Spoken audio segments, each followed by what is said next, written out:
Bem, então hoje nós vamos às apresentações das atividades referentes ao mês de novembro da Consciência Negra. Eu distribuí entre vocês vários nomes de personalidades negras que viveram ou que nasceram na Primeira República e pedi que vocês produzissem uma mini biografia da pessoa para entregar e uma apresentação artística que podia ser em forma de paródia, de poesia, de desenho. E então hoje vocês vão apresentar. Vamos começar então. Não conseguiu apresentar, não, Adson? A tela?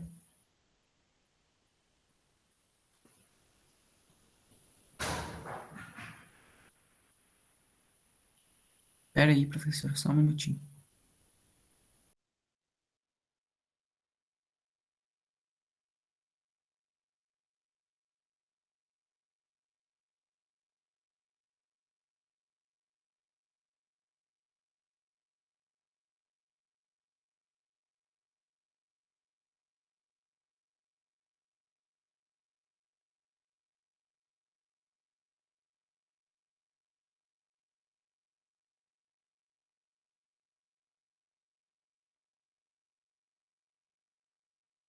Tá desligado, Rosana.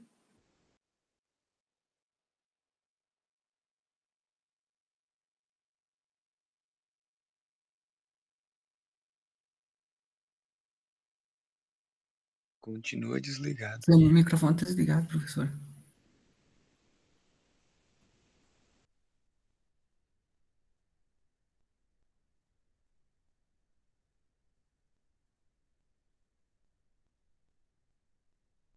O microfone está desligado, Rosana.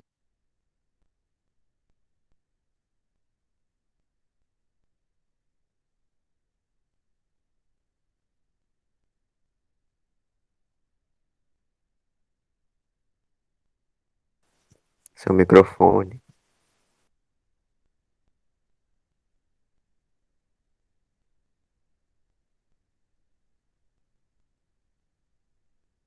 Vocês não ouviram nada, né, que estava desligado.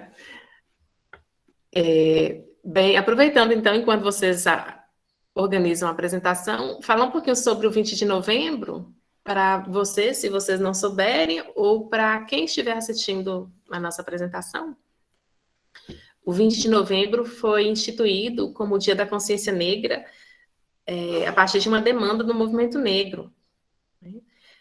Até então, se comemorava o mês de maio, principalmente o dia 13 de maio, como a data da abolição. Só que o movimento negro descobriu que o dia 20 de novembro foi o dia da morte de Zumbi dos Palmares.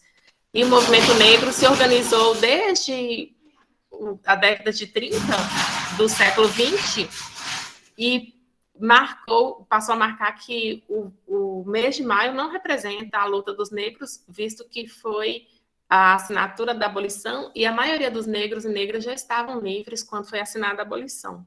Apesar de ser importante, né, a abolição,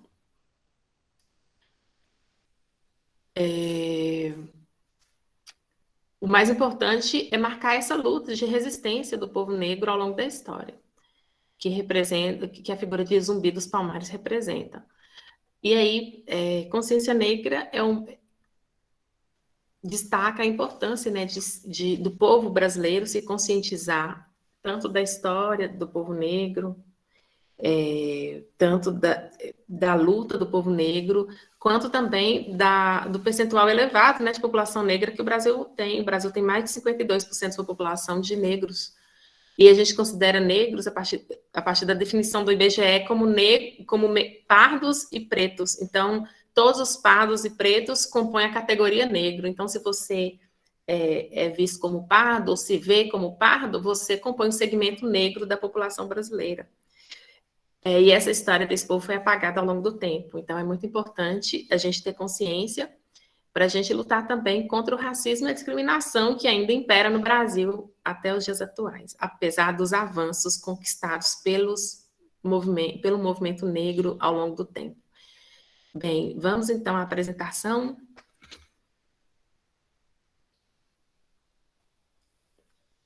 Está apresentando. Sim. Matheus. Essa atividade foi feita por Adson Pedro, João Félix, Marcos Emanuel, Kailane e Sara. Nós fizemos uma poesia sobre Luiz Gama. Vou ler aqui. O autor escravo. Luiz Gama nasceu em Salvador, escravo até seus 17 anos, pela própria liberdade lutou. Homem analfabeto, advogado se tornou. Autor consagrado, o maior abolicionista do Brasil. De vida ímpar no livro do Aço dos Heróis, seu nome escrito foi chegar. Suas obras, meus amores, minha mãe, a borboleta, retrato, o romantismo fez-lhe manifestar. Preso e hostilizado, adquiriu conhecimento na defesa jurídica dos escravos por eles trabalhar. Libertou mais de 200 escravos num ato considerado como a maior ação coletiva de libertação de escravizados conhecida nas Américas. Gama seu legado deixou, libertando um povo sofredor. Sua marca ainda hoje lembrada, um título de advogado que não era formada, um ouvinte preparado, uma justíssima homenagem a quem tanto lutou por igualdade e respeito. Parabéns, meninos e menina. Muito bem, Sara, Kailane, Sara, Manuel, Félix e Adson. E vocês conheciam o Luiz Gama?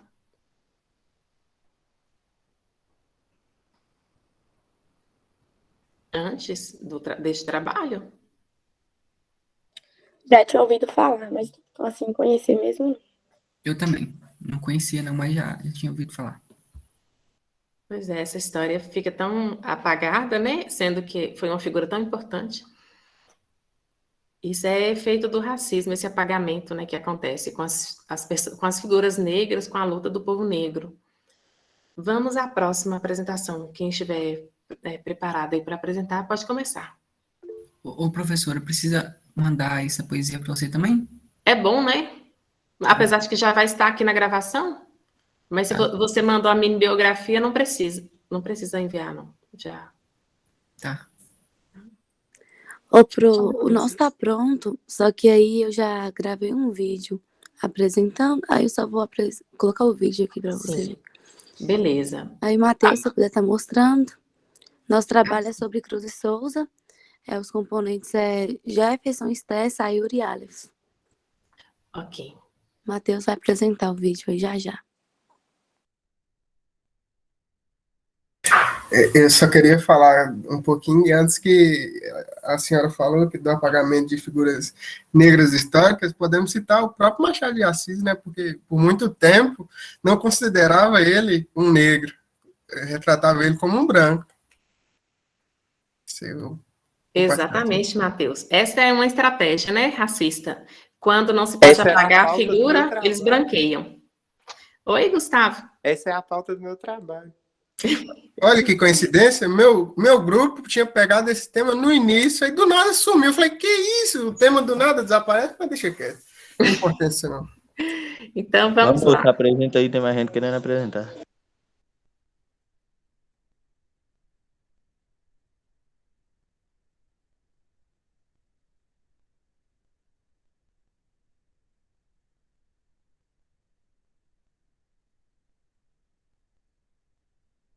Hoje, sobre um grande mestre brasileiro, venho falar. João da Cruz de Souza merece por sua vida exemplar uma bela homenagem, na qual, através dessas palavras, venho aqui este ser homenagear. É com imenso prazer que tenho orgulho em esses versos dedicar a Cruz de Souza, que na sua inocência de criança, com apenas 7 anos, usou a arte do poema para, em suas palavras, seus sentimentos expressar.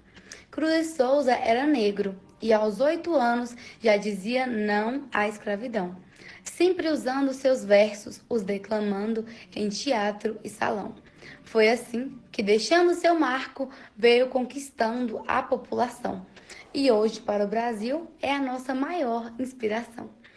Eu tenho orgulho em falar que esse homem fez parte da nossa nação, trazendo temas como amor e sofrimento, sensualidade e morte, além de religião. Foi assim que ele oficialmente inaugurou o simbolismo no Brasil. A você que até aqui me escutou, um convite irei fazer.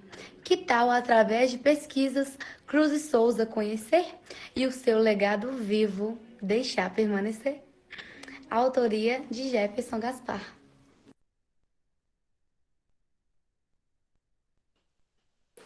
Foi esse trabalho pro Jefferson do grupo nosso. Ficou parecendo, pra não ficar parecendo que pegou de internet.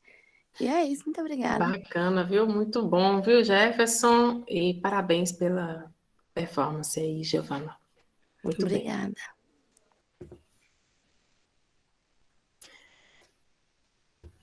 E vocês conheciam Cruz e Souza já, né? Porque né, provavelmente estudaram simbolismo. Sim, estudamos um pouquinho sobre. Muito bom. Vamos Pode apresentar? Sim, Gustavo.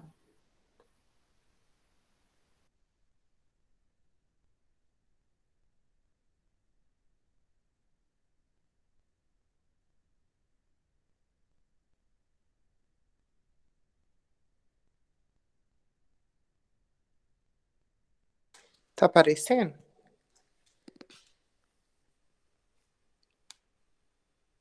Tá aparecendo? Sim, Tá sim.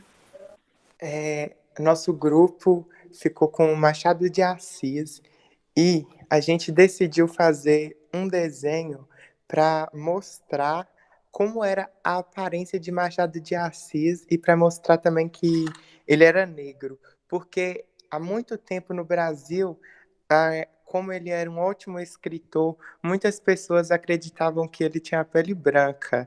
E até uma propaganda feita pelo Banco Federal da Caixa foi ao ar insinuando que Machado de Assis era branco e gerou uma grande revolta, porque isso já era uma notícia falsa há muito tempo no Brasil. Aí vem um banco com grande poder de mídia e vai lá e continua disseminando essa mentira, aí ajudou com que as pessoas acreditassem mais que ele era branco.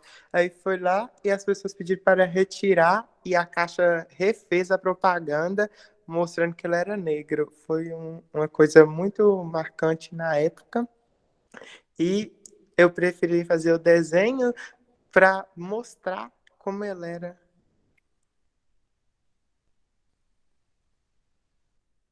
Excelente, Gustavo. Um ótimo exemplo que vocês trouxeram. Gostei bastante do desenho e esse exemplo que você trouxe foi bem interessante porque evidenciou o racismo e esse branqueamento que a gente já havia falado, né? Que até o Matheus comentou há pouco, esse embranquecimento, né, dessa figura tão importante na literatura mundial. E esse branqueamento também aconteceu em relação ao Egito, né, que a gente estuda ao longo da vida, que o Egito, como se não fosse o continente africano e como se as pessoas que ali vivessem fossem brancas, porque a tendência, né, dos racistas é apagar as histórias e as produções negras, né? Isso faz parte do que as autoras e autores negros chamam de epistemicídio, que é apagar o conhecimento produzido por pessoas negras para não visibilizar as características tão marcantes da humanidade, né? E desumanizar o povo negro, porque o ato de produzir arte, cultura, civilização é da humanidade em geral, só que isso é atribuído apenas aos brancos, pelos racistas, né? E as produções e contribuições dos negros e negras são invisibilizados e apagados. Então, foi bem legal o exemplo que vocês trouxeram. Outra coisa que aconteceu, esse branqueamento, foi a Bíblia. Porque, tipo assim, eles criaram meio que uma imagem da Bíblia sendo europeia só para poder conseguir conquistar a Europa na religião. Tipo, para as pessoas da Europa se identificarem com a Bíblia, porque se eles deixassem pessoas negras e pessoas marrons, né, que são pessoas de outros países lá da Ásia, muito provavelmente as pessoas da Europa não iam aceitar essa história. Aí, por isso que muitas vezes a gente vê a representação daquele Jesus sendo loiro, do olho azul. Exatamente. E o efeito negativo dessa representação equivocada é a ideia de que o sagrado é todo composto por brancos, né? E o apagamento também das religiões afro-brasileiras também que se dá, né? A partir desses discursos. Vamos para a próxima apresentação, para dar tempo? Ô, Pro, teria como você colocar a poesia que a gente te mandou para José Matheus ler? Tem sim. Por favor. Obrigada.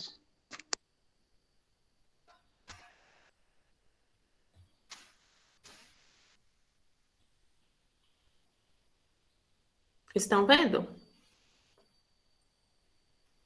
Sim. Ótimo.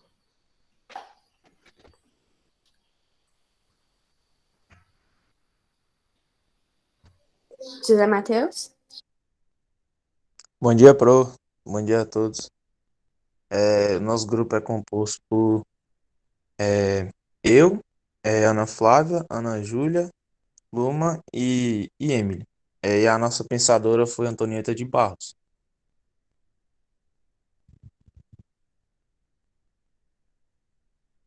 Aí eu vou falar sobre o poema que nós criamos.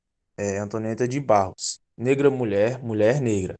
Negra professora, negra educadora, negra portadora de um sonho que alcançava. Ela sonhou quando sua cor era tudo que importava. Ela sonhou. Essa mulher entrou para a história. Ao ser deputada do Brasil, reconheceram sua vitória. A melhor educadora do seu tempo, mudou a realidade social injusta e fez parte de um grande momento, sempre sendo justa. Mulher negra e ativista, lutando pelas minorias, alfabetizando a população carente. Assim fazia essa mulher catarinense. Hoje, pelas ruas de Florianópolis, permanece, fazendo andar seu legado histórico. Pela rua com o nome da escritora, andar pela rua que traz esperança. Andar pela rua de Antonieta. Bom, foi esse o nosso trabalho. Espero que goste. Obrigado.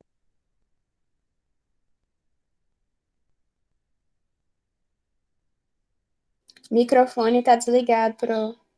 Quem escreveu ficou bem bonito. Quem escreveu? Foi uma escrita coletiva?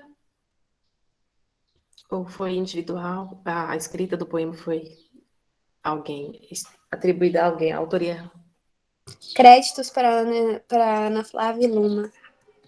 Muito bacana, muito bonita. Vocês levam jeito, hein, para poesia. Nós podemos apresentar agora? Sim. Meu grupo é formado por Clara, Bahia, Nicole Guzmão, Tairine Marcelino, Alan Dias, Pedro Álvaro e Abelardo Franca. Nós escrevemos uma poesia para falar da Carolina Maria de Jesus. Bom dia, Pedro Álvaro, vou começar a ler o poema.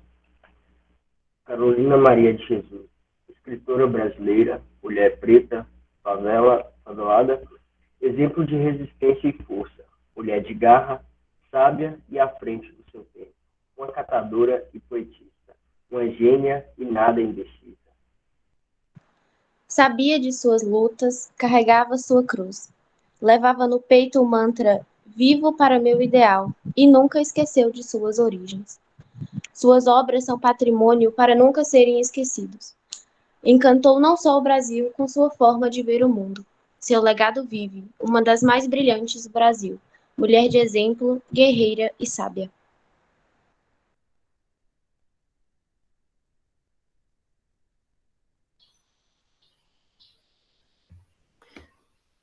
Parabéns, meninas e meninos. Vocês conheciam a Carolina? Eu já tinha ouvido falar, mas fui conhecer mais a fundo depois que fui estudar a história dela. Aí fica o convite para vocês lerem os livros da Carolina: Quartos de Despejo, Diário de Bitita e Casa de Alvenaria, dentre outros.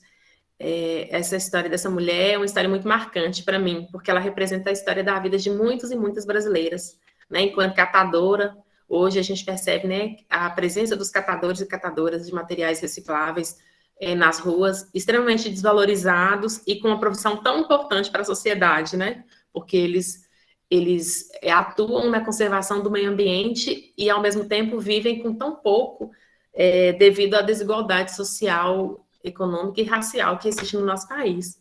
E Carolina, ela catava não só os materiais recicláveis, como ela catava também os livros que ela usava para recolher as palavras. Ela catava palavras nas palavras de Conceição Evaristo, ela catava palavras para produzir sua literatura.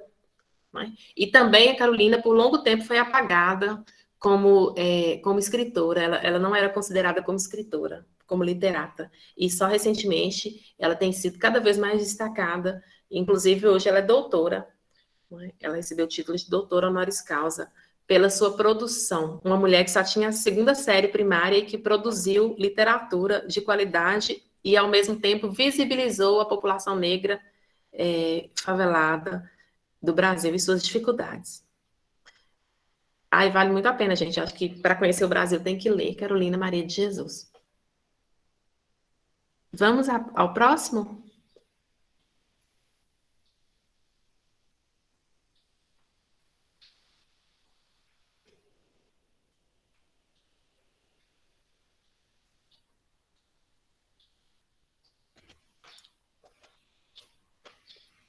Tem mais algum?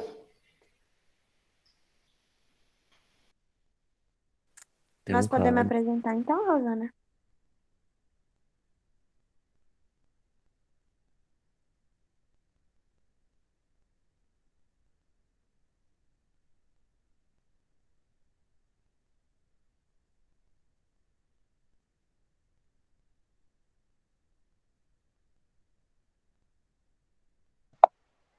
Bom dia a todos. Vou falar sobre Lima Barreto, um poema sobre ele. O Triste Fim de Lima Barreto. Um dos maiores romancistas do país vem homenagear. Afonso Henriques de Lima Barreto é o seu nome. Negra a sua cor. Contra o racismo e a escravidão, através de seus vários versos, ele lutou, até que seu último suspiro neste mundo respirou. Teve poucos anos vividos, mas o suficiente para o seu marco deixar. Vendo os problemas cotidianos, usou as suas obras para estes denunciar. Policarpo Quaresma é o seu personagem mais famoso. E se tivesse o prazer de ter acesso às obras do Lima, veria que conteúdo valioso. Policarpo, então, como aquele que valoriza tudo da nossa nação, traria ensinamentos e aprendizados para toda a população, ensinando-nos também a importância das obras feitas por Lima no Rio, e que deveriam ser levadas historicamente para todo o Brasil. Ao longo de sua vida, Lima se deparou com algumas dificuldades, como, por exemplo, perdeu sua mãe aos 7 anos de idade. Aos 16 anos, viu seu pai ser internado num hospício, e aos 30 anos percebeu que adotado o alcoolismo como seu novo vício. Mas mesmo com todas essas adversidades, e ainda assim, no dia a dia, passando por alguma necessidade, nada impediu Lima Barreto de nos mostrar e demonstrar o seu talento de verdade. Esse grupo tem os integrantes Francine Gabriele, Gilson Júnior, Luísa Batista, Marco Antônio, Paloma Neres e Pedro Paulo. Obrigado. Ficou lindo, viu, gente? O poema.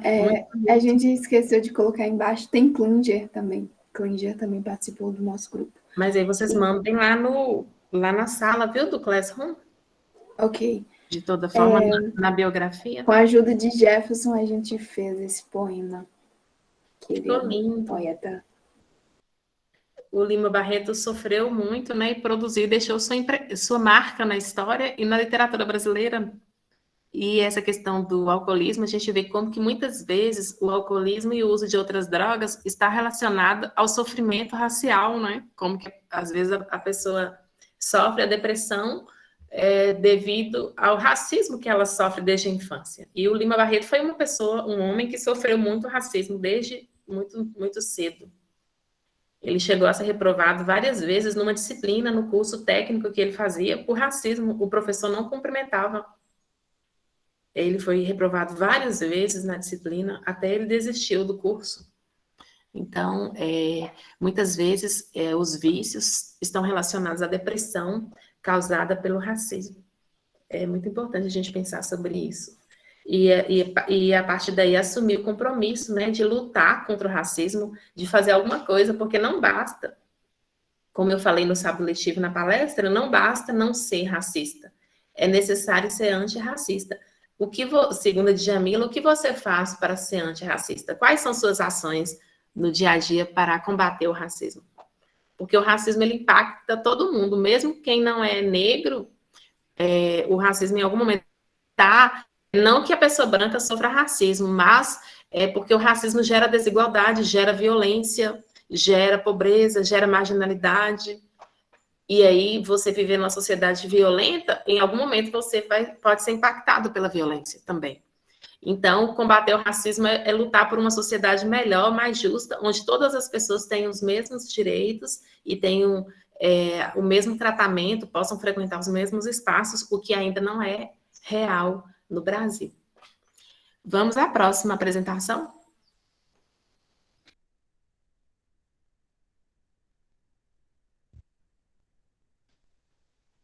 Combater o racismo não é apenas uma postura ética, né, que deve ser adotada, porque combater o racismo é ser ético, é adotar uma postura ética em relação à vida, mas também é contribuir para melhorar a sociedade. Tem mais alguma apresentação? Tem a nossa aqui. Bom dia, meu nome é Jean e os integrantes do grupo são Samuel, Davi e Ian Vilela. Vamos falar um pouco sobre a tia Ciata, que era uma cozinheira e mãe de santo negra. Pode apresentar aí. Só um minutinho, só apresentar aqui a tela. Foi. Vocês estão conseguindo ver, gente? Sim. Agora sim.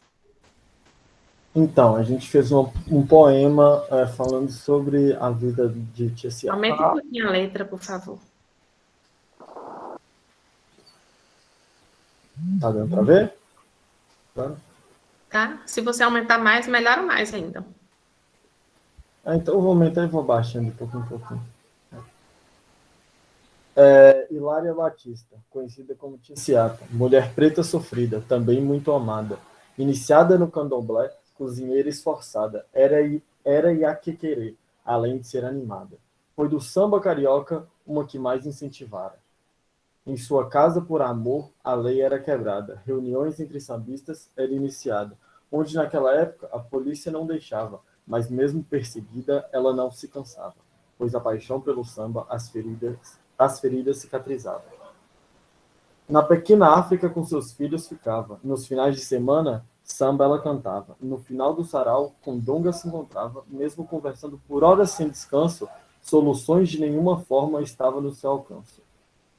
Com o sucesso do samba desenvolvido, o respeito e a popularidade a ela foram adquiridos. Essa estrela carioca jamais foi esquecida. Mulher essa, Hilária Batista de Almeida, que se foi em 1924 com seu dever cumprido. Autoria Ian. E foi isso. Essa foi tia Ciata. Muito bom. Vocês conheciam tia Ciata?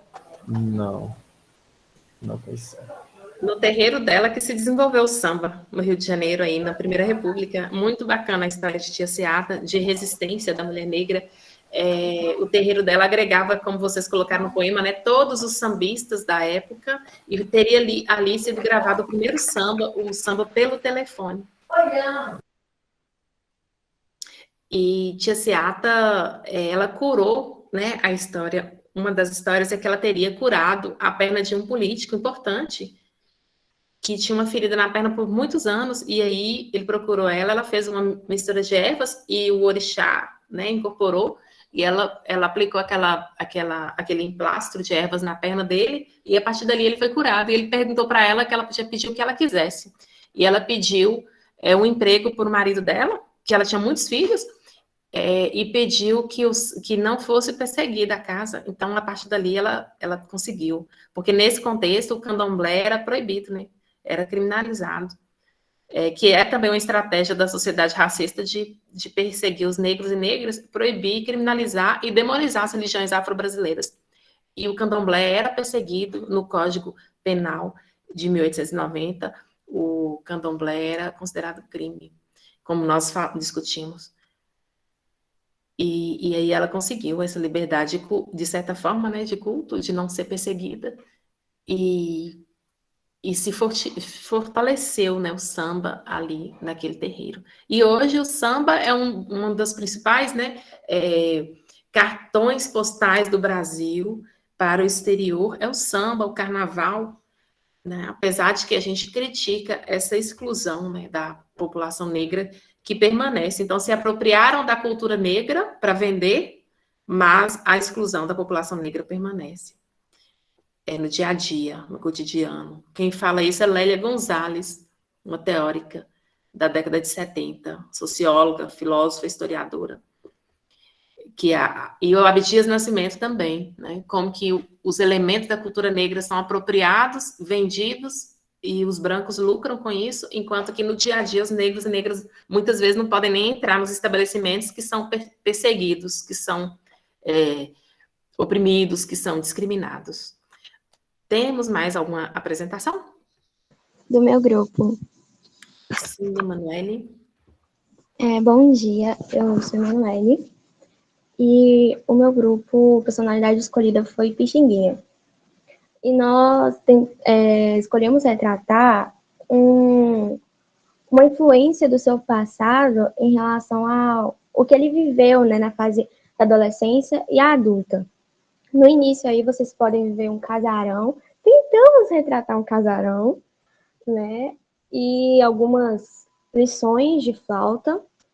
E nessa fase ele tinha 8 anos e o pai dele ensinava flauta para ele. E depois a gente retratou quando ele começou a ficar famoso no Brasil e também viajar no exterior algumas vezes, tocando alguns instrumentos, né? Porque ele era instrumentista, arranjador, compositor. Então a gente também quis retratar o início da sua vida e também a sua fama também. É isso. O nosso grupo é composto por Adriele, Brenda, Emanuele, Jéssica, Laila e João Pedro Cardoso.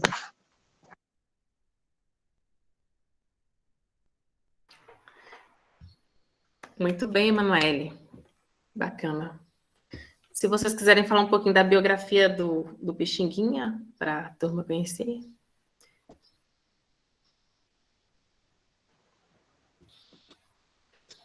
Bom, a biografia a gente tentou fazer de uma forma bem resumida, porque tinha muita informação, principalmente semelhantes, mas a gente colocou que ele não era uma pessoa muito estudiosa, ele queria, né,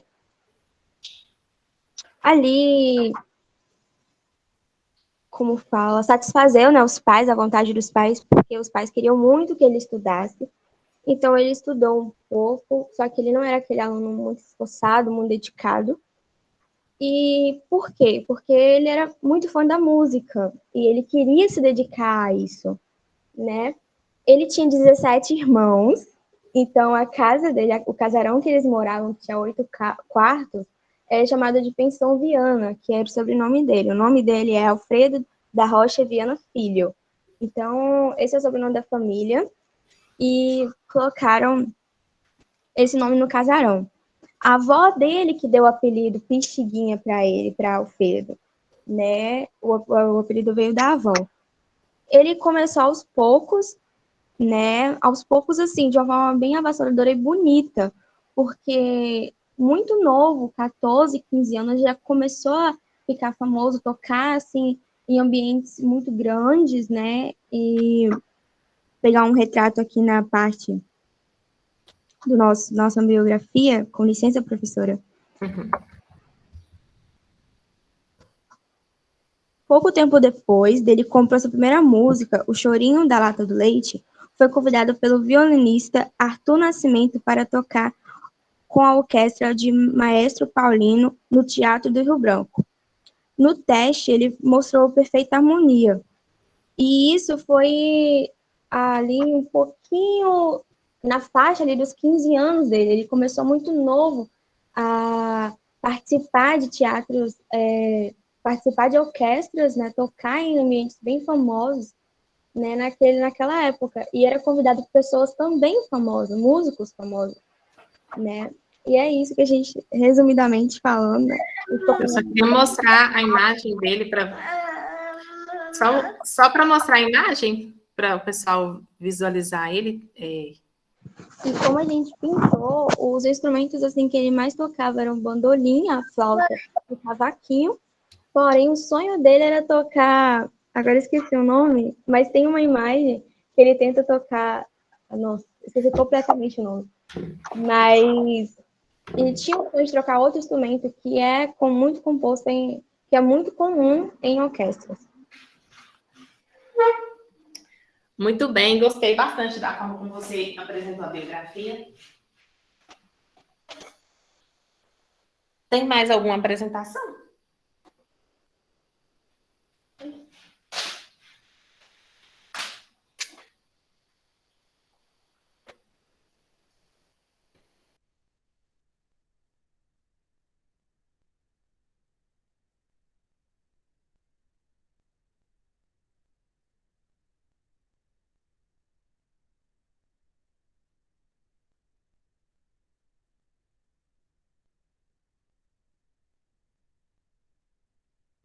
Tem mais alguma apresentação, pessoal?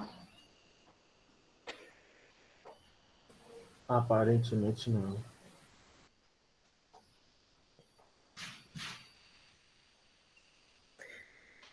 Bem, então nós vamos encerrar por aqui?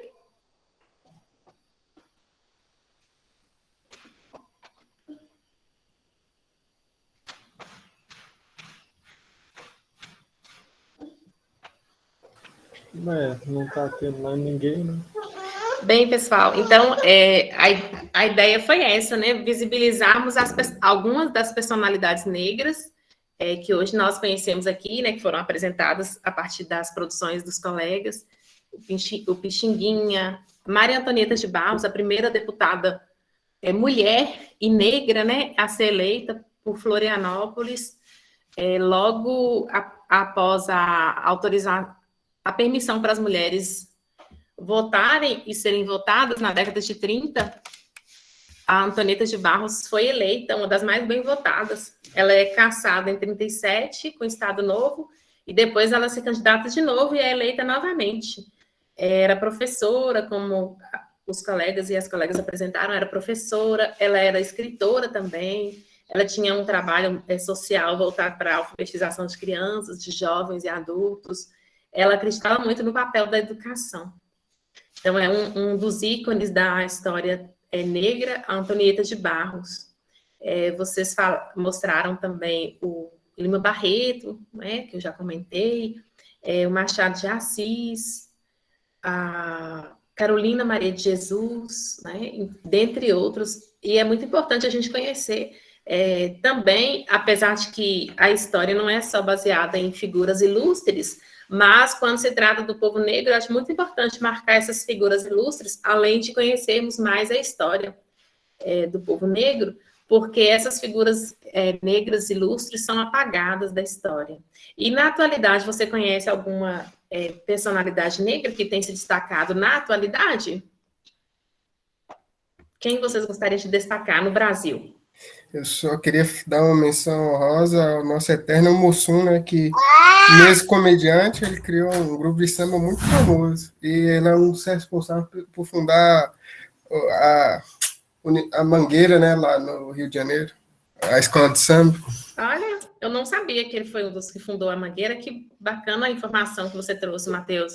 Ele tinha realmente, ele tinha um grupo de samba, né, muito importante. Eu esqueci o nome do grupo, mas não tem tanta visibilidade, né? No filme aparece o grupo de samba que ele participava. Você lembra, Matheus, o nome do grupo? Vi, professora, não lembro direitinho, mas dá um Google aí, o garoto do samba, alguma coisa assim. E ele era mesmo, o que ele mais gostava era do samba, mais do que... E aí ele acaba fazendo sucesso, né, como Mussum. Esse nome refere a um peixe de água doce. E havia muitos estereótipos havia muitos estereótipos na figura nessa personagem, né, negra do Mussum. vários estereótipos associados ao povo negro na figura do Mussum, mas foi a partir dessa figura que ele ficou conhecido. Mas o foco dele mesmo, como o Matheus marcou, era o samba, e isso é muito importante. Emanuele mencionou Isa, né? Tem Thaís Araújo, Lázaro Ramos, Tiaguinho. Thaís Araújo, Lázaro Ramos, é muito importante marcar essa atuação da Thaís Araújo, né, ao longo do tempo na TV, com suas personagens. O Lázaro Ramos também, né, como diretor, como roteirista, como ator, como escritor também, que ele escreve livros infantis, ele já escreveu livros e livros literatura infantil também. Pro, geralmente a Globo coloca bastante gente assim negra para ser empregada, né? E Thaís Araújo, ela tipo assim quase nunca foi empregada. Só tem uma novela que eu acho que ela foi empregada, mas tipo ela era a personagem principal. No final ela virou cantora. Das empreguetes, né? É. A Cheias de Charme, que inclusive foi objeto de estudo no meu doutorado. Marielle Franco foi destacada por José Mateus, que também foi um importante militante em favor dos direitos humanos no Rio de Janeiro, era mestre também, ela tem a dissertação dela, está disponível na internet, vocês podem consultar, ela escreveu sobre as favelas do Rio de Janeiro, sobre a atuação das UPPs nos morros cariocas, e ela militava pelo fim da violência no cotidiano dos moradores dos morros, né, cariocas. E acabou, a partir dessa militância, acabou por ser assassinada, porque o Brasil é o país que mais mata militantes e defensores dos direitos humanos e dos defensores do meio ambiente. Então, infelizmente, a gente também tem essa notoriedade aí por matar fiscais do trabalho, né? O Brasil é o país que mais mata fiscais do trabalho, porque o volume de trabalhadores em situação análoga à escravidão é muito grande, e o Brasil mata fiscais do trabalho, mata fiscais de meio ambiente, mata militantes por direitos humanos. Então, a gente tem esses números que a gente tem que combater, né? A gente luta para que, ao longo do tempo, essa violência se reduza cada vez mais. Tem Glória Maria, Maju Coutinho também.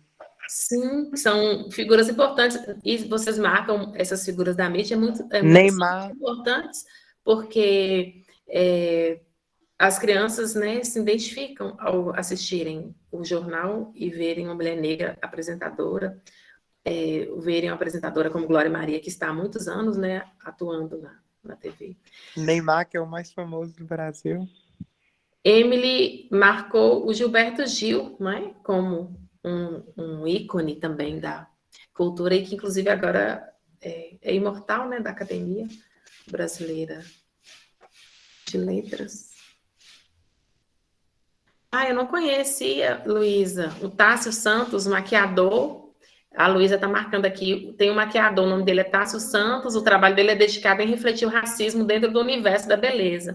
Eu estou marcando mais aqui as pessoas que fazem mesmo, que se colocam como negros e que atuam para reduzir o racismo, viu, gente? O exemplo que a Luísa traz é bem interessante, que a Emily traz também, Elza Soares, o Aleijadinho, né, o artista do período colonial, o maquiador, que eu não conheço, mas que, pelo que a Luísa falou, ele se dedica ao combate ao racismo no universo da beleza. O Emicida, que além de músico, ele é escritor também. Milton Nascimento, Daiane dos Santos. A Djamila Ribeiro, né, gente, a feminista negra, que já foi capa da Forbes, que está, assim, em muita evidência, que é coordenadora da coleção Feminismos Plurais, que é escritora, que é filósofa e que tem lutado e visibilizado muito a luta antirracista. Zezé Mota, muito bem, Gustavo. O Zezé Mota é muito importante marcar, foi uma das primeiras atrizes negras a fazer par romântico na TV e sofreu muito racismo na época em que ela contracenou com um ator branco. E que está aí ainda, né, se posicionando de forma bem marcante contra o racismo. O Djonga, Sim. Então, nós temos atualmente, inúmeras pessoas atuando, né, e visibilizando a luta da população negra por transformações. A Benedita da Silva, né, que é formada em serviço social, a deputada federal, já foi governadora do Rio, e seus projetos são todos voltados para a redução da desigualdade social e do racismo. Nós podemos falar também da Sueli Carneiro, que é uma filósofa negra, que fundou o Gueledés, que é o Instituto da Mulher Negra, e que é autora, que é militante em favor da causa negra. Ela tem um projeto chamado Rappers, que visa reduzir a violência no cotidiano dos jovens de periferia. Do Moraes, né, a atriz, que também figurou na novela Cheias de Charme. E Gustavo marcou que as mulheres negras têm aparecido muito nas novelas como trabalhadoras domésticas, né? E não que seja uma profissão menor, no entanto, é muito importante que as mulheres negras ocupem vários outros lugares, porque as mulheres negras hoje estão em outros lugares também, né? Em outras profissões, e elas não podem ser mostradas só em uma profissão.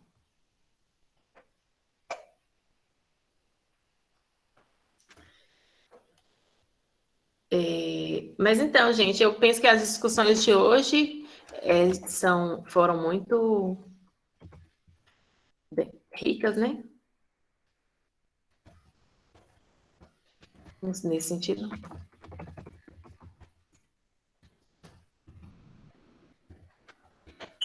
Pro, eu vi que agora ele se identifica, porque, tipo assim, quando ele morava aqui no Brasil, ele não achava que ele era negro. Aí só depois que ele foi para a Europa que ele começou a sentir o racismo na pele, ele começou a se identificar como negro, porque ele viu como que ele era tratado fora do Brasil. Aí no Brasil ele também começou a se identificar como negro. Ah, interessante, eu não sabia, Gustavo. Mas isso acontece muito, várias personalidades brasileiras, principalmente na época do exílio durante a ditadura militar, aconteceu isso, porque aqui no Brasil eram pessoas vistas como brancas, e quando saíram do Brasil, foram... Oi. Sim. Foram lidas como negras e foram discriminadas no exterior. Então, a partir daí, quando elas voltam para o Brasil, elas voltam fazendo essa discussão racial. É bem bacana.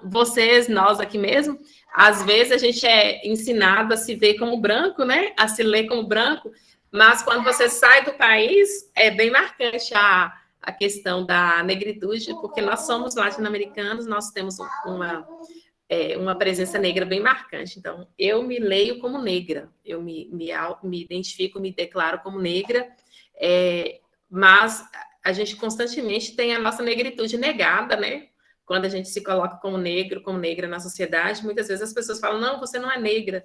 Isso é uma negação que a população tem, que está fundada no racismo.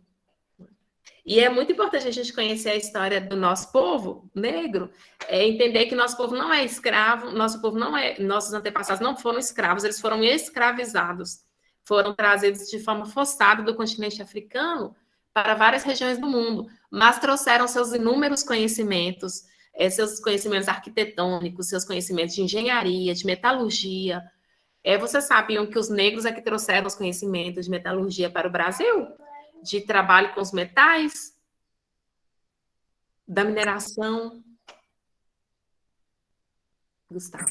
Eu não sabia. Dos engenhos, né, Matheus, de montar os engenhos, os negros que trouxeram, como eu sempre falo nas aulas, era um período em que os brancos não trabalhavam, porque o trabalho era visto como algo negativo, os brancos não trabalhavam.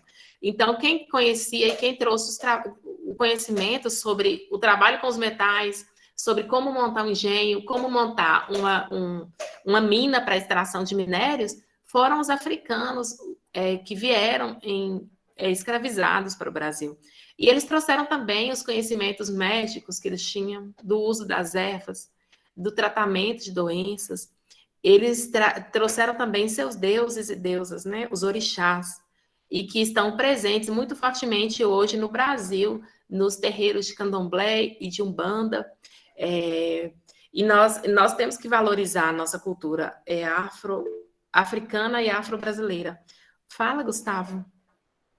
Teve muita questão no Enem sobre isso, e também, você estava falando dos medicamentos, teve uma parte do Enem, uma pergunta que perguntava assim, sobre como que era chamada quando juntava o conhecimento dos negros, o conhecimento dos colonizadores, o conhecimento dos indígenas. Aí foi lá e perguntou, né? Porque, tipo, cada um tinha um conhecimento diferente. Aí na prova do Enem tava perguntando sobre. Ah, que bacana. Eu não fiquei... Tô sabendo agora, Gustavo. Tinha muita questão sobre os escravizados no Brasil. Olha que bacana. Então, é nesse sentido de conhecer essa história que ela foi apagada, a religião foi demonizada. Por exemplo, os africanos, os deuses africanos, eles não têm as características como no cristianismo, que o sagrado está bem separado, né? O Deus está lá em cima e os seres humanos estão aqui. Assim como os gregos, os africanos, os deuses do panteão africano são deuses que participam da vida humana, que se relacionam com os humanos, porque foram humanos também. E, ao contrário dos deuses gregos, os orixás são demonizados, né, pela cultura cristã no Brasil. E aí a gente vê o efeito do racismo, né? Por que os deuses gregos não são demonizados, né? Zeus, né? Perséfone, todos os deuses gregos não são demonizados, e os deuses, os orixás, né? Iansã, Ogum, Oxum, Xangô, principalmente Elegbara, né? Que é o Exu, que é o deus responsável pelas comunicações. Por que esses deuses são demonizados? Sendo que os negros africanos foram tão importantes e são tão importantes, né, na formação do povo brasileiro. Então, é algo que a gente tem que perguntar e tem que buscar entender. A gente tem que buscar conhecer. O conhecimento acaba com a ignorância, acaba com o preconceito e acaba com a discriminação. Por isso que eu deixo para vocês essa reflexão. Vamos buscar conhecer mais, né? A educação, ela não se esgota com o fim do ensino médio, o processo de conhecimento, ele vai pela vida toda. Né? Até quando a gente estiver velhinho, a gente ainda vai estar aprendendo. Então, busquem sempre o conhecimento, tá? E nós nos vemos aí no presencial.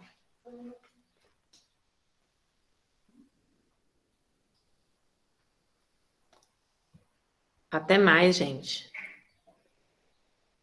Até, Rosana. Até o presencial. Bom dia, até mais. Bom dia, tchau.